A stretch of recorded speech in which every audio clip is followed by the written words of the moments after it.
What up, guys? So today we got a question from Ben, who is having a problem that I think happens to every single Jiu-Jitsu white belt, any grappler, even in wrestling, things like that, if they get good, right? So if you actually start to get better, this is something that's going to happen to you. So if you're new and eventually get better, be on the lookout for this. It's going to happen. So here's his question. He says, Chewy, my name is Ben. I'm 46 years old, and me and my 13-year-old son are about 6 months into our Jiu-Jitsu journey.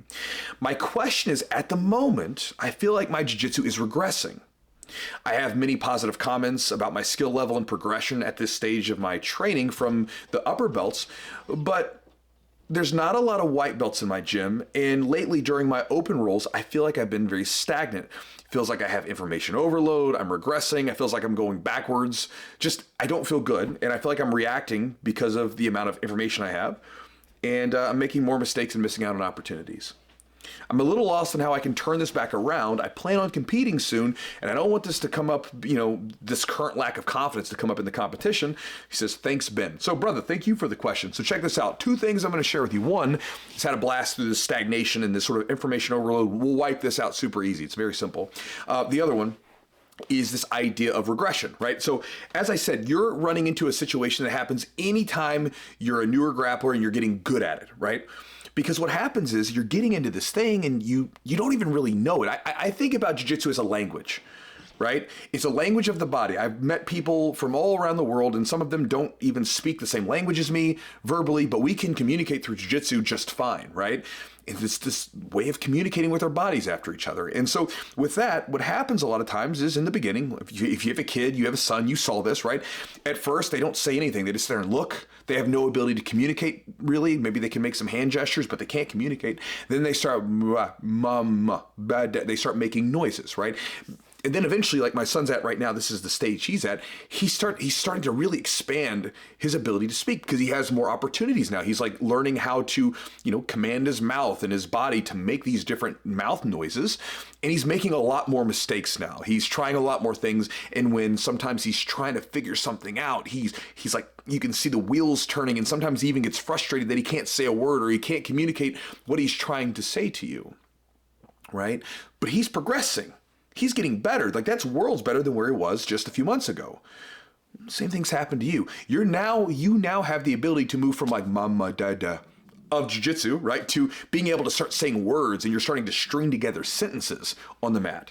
And that's a good place to be. But the issue is, with that, there's going to be some frustration associated with it, because sometimes you're not going to be able to get your body to articulate itself the way that you want. Like you said, you feel like you're missing opportunities and you're not reacting properly. You can think about it this way as well. Sometimes, in a lot of cases, when we're grappling, when we are going through these periods of sort of frustration and challenges, that's when we're getting better.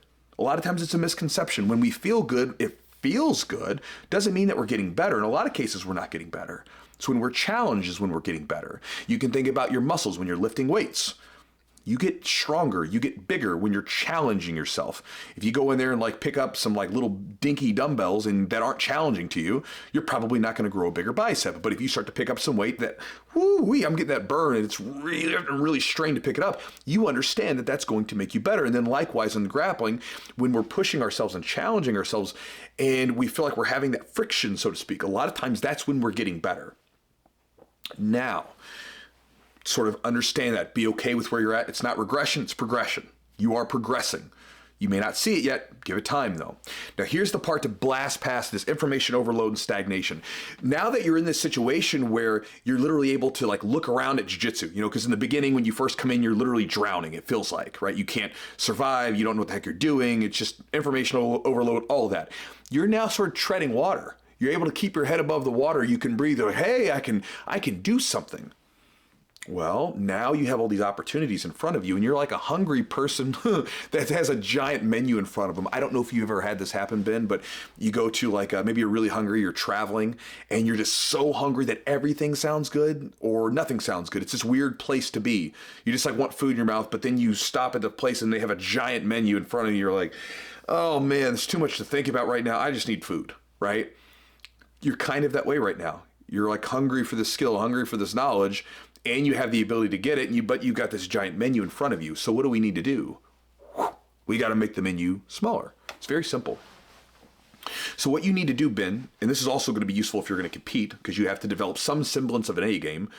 Your A game is going to change because you're a white belt, and it's not going to stay that way forever. But again, some semblance of what you're going to bring into the battle, right, to fight with. You want to give yourself some sort of focus. Now, this could be just as simple as a specific position or technique that either you feel like you need to work on, you'd like to work on, or maybe somewhere you're already getting to, right? Just something that you're like, we're already getting to this position. Let's work from this a bit.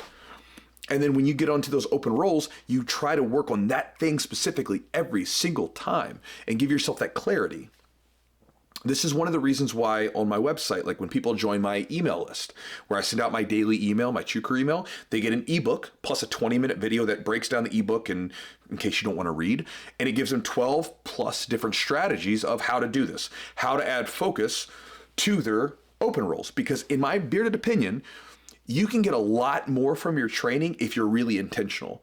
And so you can train a little bit less, you can get injured less because, a lot of times when you're training really hard all the time, when you get injured, you can train a little less, you can get a lot from the training, and you can do this by being intentional. And so I know that a lot of times people's coaches don't do this directly, right? If your coach does do a lot of situational training and stuff, fantastic. But if you want to take command of your open training and add more focus to it, then I wrote the ebook and produced a video for it. And again, if you guys want to get that, you can check the links down below. But again, going back to you, Ben, it's really simple. You go in and you go into the gym and you have a clear focus of what you want to get to, the technique, the position, whatever. And then during your open rolls, that is what you're focused on over and over again. And you're not even focused on whether or not you make it happen successfully. You're just worried about you're attempting to make that thing happen. And then do it for like 4 weeks.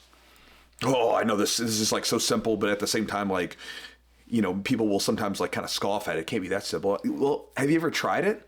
Have you ever tried to focus on something for 4 straight weeks in jiu-jitsu and like every day you're on the mat, you're trying to hit that position or technique? You'd be surprised at how much that does for you, because what that'll do is that'll blast through a lot of the stagnation you're having. Because if you're saying, well, I'm regressing and I'm not making progress, well, what are you judging it on?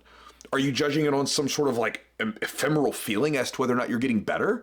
Or are you saying, well, I am trying to work on this position and this technique, and last week I was able to do successfully, now I can't, right? No, most of the time people are just like, I just feel like I'm getting worse. Right? So by having clarity as to what you're chasing after, you get a very good read as to, am I getting better or am I not getting better? Because if I went from, the beginning of this, I was trying to hit an arm bar from this position, couldn't hit it, to into the 4 weeks, I'm able to hit several of them during the training session, or I hit one in competition or whatever, well, then hey, I have made progress with this move or this position. And also, too, when I talk to a lot of people, whether it be my students or even people that I've coached remotely online, because sometimes they'll, request coaching to kind of go through these same problems directly. We put together a plan for them. One of the things that has come up is they'll say, hey, I'm hitting this plateau. I don't feel like I'm getting any better. And I'll always ask, like, well, what are you doing right now? Like, what are you chasing after? What's your goal? And a lot of times they don't have one. They're just like, hey, I'm training. That's my goal. And there's nothing wrong with that. In the beginning, that should be your goal. Just keep training. But at some point, when you're getting to like your position, you have to take a little bit more command of your game and say, let's start steering this sucker around in a particular direction. And what happens a lot of times is people hit stagnations and stuff like that because they don't have goals. And you can just think of it. Let's say that you are driving and you don't have an address. You might be going really fast and you might be traveling a lot of miles, but you don't know if you're getting any closer to what you want to get to. For us as business owners, if you're a business owner, if any of you guys are business owners, this happens all the time in business where there's so many different things to focus on that it's easy to just like have ADHD and just bounce all over the place. And something I have to watch for, right? So it's something where you can do a lot of activity and do very little because you're not focused. Same thing in jiu-jitsu. You can train really hard. You can sweat yourself stupid. You can grind and hustle, all that stuff. But if you don't have a clear goal as to what you're working on, then you don't really know if you're making any progress. You probably are on some level. But if we have a clear focus, a clear technique, a clear position, a clear objective for ourselves, it gives you clarity, and it's very motivating because now you have something to chase after. And so I would encourage you, Ben, number one, accept that you're not regressing. This is what progression feels like. It's kind of it's counterintuitive. It feels like you're struggling, whatever, but that's where we're growing, right? We all know this to some level, but we all want to feel good like we're always winning, right? But again, this is what progress feels like. Next, give yourself something to focus on. Check the ebook out if you want to, but if not, just pick a position or technique that you would really like to work on or that you want to improve on. Focus on it, dude, and do it for 4 weeks, and then come back to me and tell me how it went. So hopefully it helps you, Ben. Good luck to you and your son. I think it's really cool that you're training with him like that. Hopefully that I can share that with experience with my son when he gets older as well. And guys, thank you for watching the video, and I'll talk to you next time.